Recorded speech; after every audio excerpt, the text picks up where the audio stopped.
अस्सलामुअलैकुम। अबरार रशीद आपकी खिदमत में एक मरतबा फिर हाजिर है और दो बल्कि आप ये समझ लीजिए कि तीन बड़ी अहम खबरें हैं।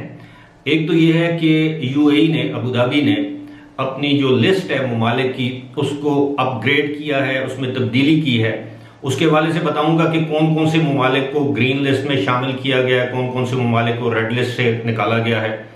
और दूसरी खबर यह है कि एक मरतबा फिर यूएई ने ही ऐलान किया है उन ममालिक का जिन ममालिक से लोग बगैर वीज़े के यूएई जा सकते हैं, यानी वीज़ा ऑन अराइवल।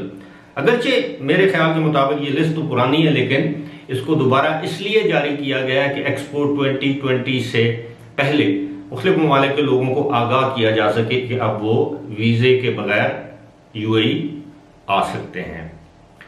अब मैं सोच रहा था कि शायद पाकिस्तान में जिस तरह केसेस की तादाद में बतदरीज कमी वाक़ हो रही है, तो पाकिस्तान को रेड लिस्ट से निकालकर एम्बर लिस्ट में डाल दिया जाएगा, लेकिन ऐसा नहीं हुआ। इसके बरक्स यूएई ने 6 ममालिक को ग्रीन लिस्ट से यानी हरे रंग की लिस्ट से निकालकर एम्बर लिस्ट में डाल दिया है, जिनके लिए यूएई में आमद पर, खासतौर पर अबू धाबी में आमद पर क्वारंटीन लाजमी करार दिया गया है। इन ममालिक में आर्मीनिया है, ऑस्ट्रिया है, इसराइल है, इटली है, मालदीव है और यूनाइटेड स्टेट्स ऑफ अमेरिका। ये 6 ममालिक शामिल हैं। ये पहले ग्रीन लिस्ट में थे।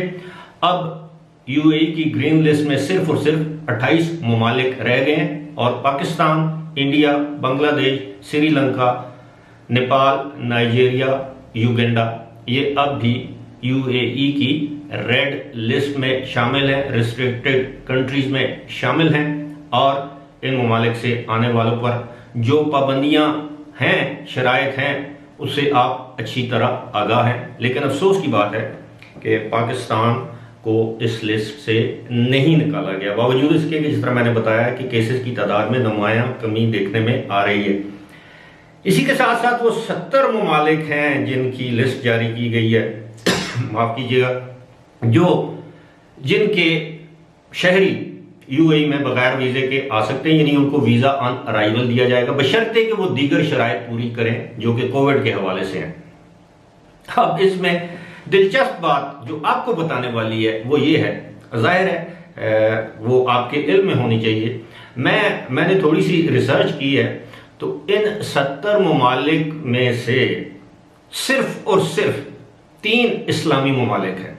जी हाँ, बाकी जितने भी 67 जिसको हम कहते हैं 67 ममालिक हैं, वो तमाम जो हैं वो मगरबी ममालिक या दीगर ममालिक भी हैं, उसमें फार ईस्ट के, मशरक़ बईद के ममालिक भी हैं। लेकिन इस्लामी ममालिक जिनको हम मुस्लिम कंट्रीज, इस्लामिक कंट्रीज कहते हैं, वो सिर्फ और सिर्फ 3 हैं।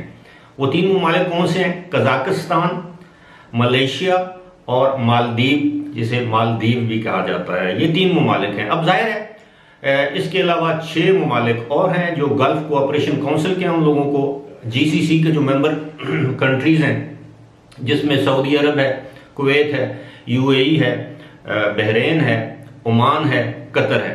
इन 6 ममालिक के जो शहरी हैं उनको यूएई में जाने के लिए वीज़े की ज़रूरत नहीं होती, बल्कि इन 6 ममालिक के शहरियों को, इन 6 ममालिक के किसी भी एक मुल्क के शहरी को दूसरे मुल्क में जाने के लिए वीज़े की ज़रूरत नहीं होती। अलबत्ता कोविड की जो शराइत है वो ज़रूर लागू होती हैं आजकल के दिनों में।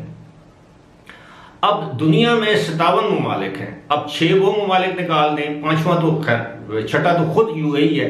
अब 5 और 3 8 ममालिक निकाल लें तो इसका मतलब ये हुआ कि 49 ममालिक ऐसे हैं। 57 में से 5 और 3 8, पीछे 49 ममालिक रह गए। इस्लामी ममालिक की मैं बात कर रहा हूँ। अब 49 इस्लामी ममालिक के शहरियों को, वहाँ के बाशिंदों को यूएई में बगैर वीज़े के दाखिले की इजाज़त नहीं है। अब इनमें यकीनी तौर पर बाज़ ऐसे ममालिक भी हैं जहाँ की सूरत हाल बेहतर है, अमन व अमान की सूरत हाल बेहतर है, निस्बतन अमीर ममालिक हैं। लेकिन आप देखें कि जो भी ममालिक जहाँ पर इस्लामी गवर्नमेंट नहीं है, इस्लामी ममालिक नहीं है, जहाँ के जहाँ, जैसे मैं मिसाल देता हूँ, ऑस्ट्रिया है, अंडोरा एक छोटा सा मुल्क है, छोटा सा, मैं गया हूँ अल्हम्दुलिल्लाह अंडोरा में। आप यकीन करें कि अंडोरा जो मुल्क है, पूरा मुल्क, मुझे यकीन है कि उसका जो रकबा है वो अजमान से भी कम होगा, ये मेरा यकीन है। और आबादी शायद 60-70 हज़ार आबादी होगी, या 50,000 से 60,000 तक की आबादी का ये मुल्क है। अब ये इस मुल्क के शहरियों को यूएई में दाखिले के लिए किसी वीज़े की ज़रूरत नहीं है। इसी तरह बेशुमार ममालिक, छोटे छोटे ममालिक हैं लेकिन अमीर ममालिक हैं। अमीर इसलिए है कि वहाँ काला धन लोगों ने जमा किया हुआ है, वहाँ पर शराब खाने हैं, जुआ खाने हैं, अय्याशी के अड्डे हैं। और लेकिन एक अच्छी बात यह है कि इन 70 ममालिक में इसराइल फिलहाल शामिल नहीं है। यकीनन 1-2 महीने के अंदर, 3 महीने के बाद इसराइल को भी शामिल कर दिया जाएगा। लेकिन बात हो रही थी कि जितने भी अमीर ममालिक हैं, जहाँ के लोगों के पास पैसा है, उन लोगों के लिए वीज़े की सहूलत नहीं है। जो गरीब ममालिक हैं, तरक्की पजीर ममालिक हैं, जिस तरह पाकिस्तान है, नाइजीरिया है, इंडिया है, बांग्लादेश है, श्रीलंका है। श्रीलंका तो जाहिर है इस्लामी मुल्क नहीं है, अफगानिस्तान है, इवन तुर्की काफ़ी अमीर मुल्क है, और बहुत से ममालिक हैं, इंडोनेशिया है, वो भी गरीब मुल्क नहीं है। इन ममालिक के लोगों पर तो उसी तरह पाबंदी है जिस तरह आजकल आप देख रहे हैं। पाबंदी नहीं बल्कि पाबंदियों का सामना है। अब ये सारी सूरत हाल आपके सामने रखने का कोई ना कोई मकसद तो होगा मेरा। वो मकसद सिर्फ और सिर्फ ये है कि आपको आगाह किया जाए।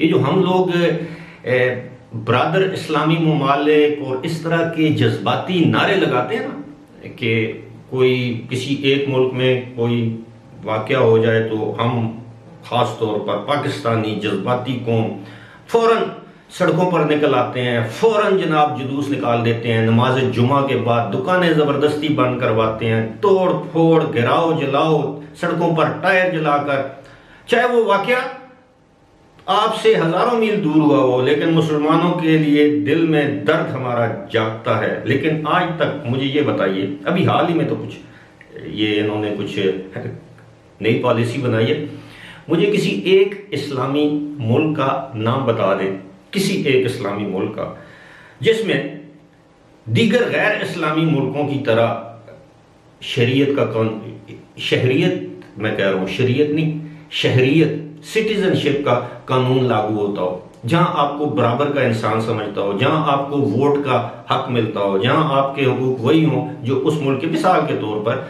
आप फ्रांस ले लें, यूरोपियन ममालिक, स्कैंडिनेवियन कंट्रीज, अमेरिका, कनाडा, बरतानिया, यहाँ तक कि बाज़ मशरक़ बईद के ममालिक, जापान हो गया, साउथ कोरिया हो गया, और बहुत से ममालिक हैं, वहाँ आप जाएं, शादी करें, इन्वेस्टमेंट करें, कुछ करें, आपको कुछ अरसे के बाद आपको शहरियत मिल जाती है।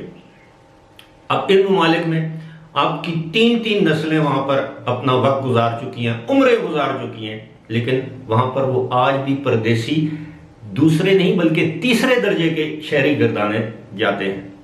20-20 साल, 18-18 साल अच्छी नौकरियां करने वालों को 30 दिन के नोटिस पर, 24 घंटे के नोटिस पर चुटकी भरते निकाल दिया है, और आज उन लोगों का कोई पुरसान हाल नहीं।